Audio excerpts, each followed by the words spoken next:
I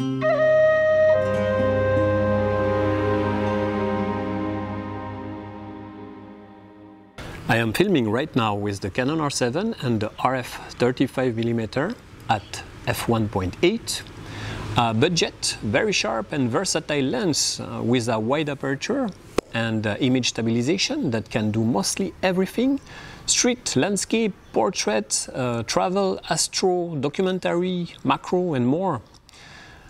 But can this lens do real macro photography? And what if we add some extension tubes or maybe a Raynox? The lens feels solid enough. It is made of plastic except for the metallic mount part. After 1 year owning it, it still looks very good and works well. It is lightweight and quite small for a prime lens with a fairly wide aperture and with image stabilization. Only 305 grams, a length of 62.8 and a diameter of 74.4 mm. You have an autofocus and manual focus switch button. The focusing system is STM as opposite to USM. It works well. I find it fast enough and rather noisy in photo mode, but once in video mode it slows down and becomes more silent.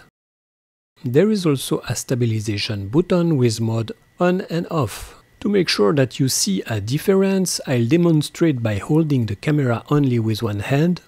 Here is the stabilization turned off, and here on. The biggest ring in the middle is the focusing ring. Smooth enough, for me it do the job. However, you have to turn it a lot to go from minimum focus, which is at 17 cm, to infinity focus. The last ring in front of the lens is the custom ring that you find in most RF lenses. You can program it. Some people used to Fujifilm will use it as an aperture ring, for example. It is smooth and has clicks. And in the front you have a small filter thread of 52 mm. Inside you have 9 rounded aperture blades that give you a pleasant bokeh and nice sun stars. The RF 35mm is sharp. With all my corrections turned off, at f1.8 you see that the corners are a lot darker due to a strong vignetting.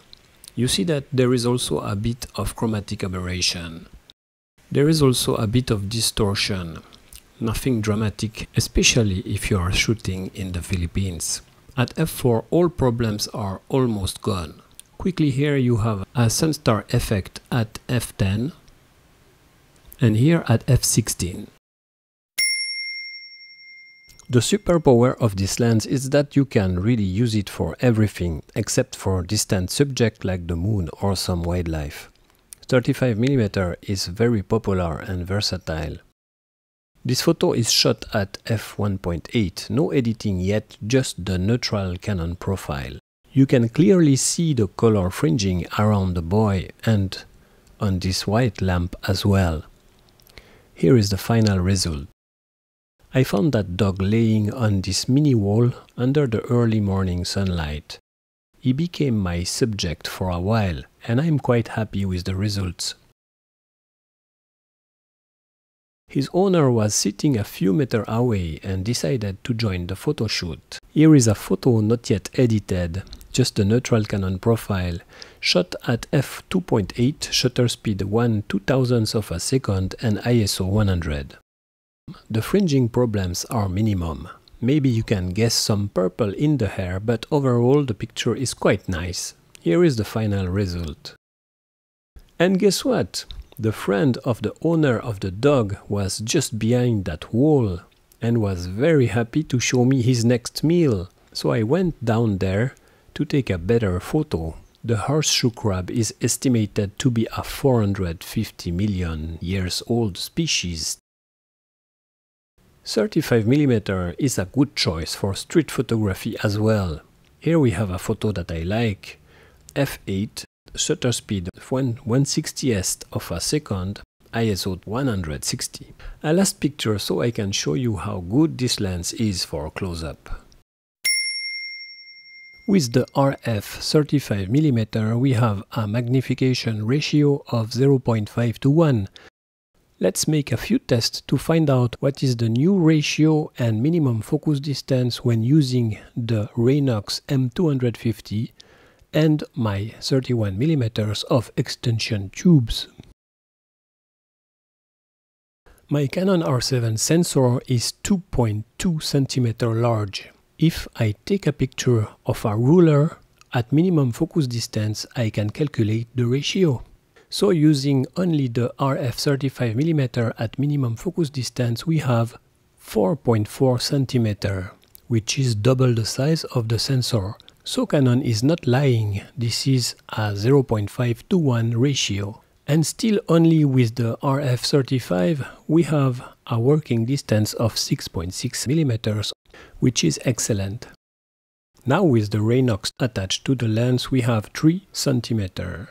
2.22 divided by 3 is a ratio of 0.74 to 1. And now the working distance is reduced to 3 cm.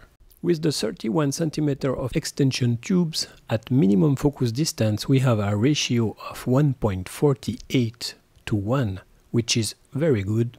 And now the working distance is 2.6 cm, which is still okay. Interesting to see that if you go to maximum focus distance with the extension tubes, you have now 5 cm of working distance and you get a magnification of 0.82 to 1. Now with the extension tubes plus the Raynox, great magnification of 1.7 to 1. But now we have a very small working distance of 1 cm, which is still doable depending on your subject and your choices regarding the light. So here I use only the RF 35. Here we have the lens plus the Raynox. Here the lens plus the extension tubes at maximum focusing distance, same but at minimum focus distance. And here the Raynox plus the extension tubes, and you can see that the lens is actually now hiding the light from the flash.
To summarize, reasonable price, versatile focal length, lightweight, small, good in low light, sharp image stabilization. It is not weather sealed and it has some chromatic aberration issue at f1.8 sometimes. And in my opinion, the issues are not too bad. So it is a good value for the money. Here you have another lens that I own that you may want to consider.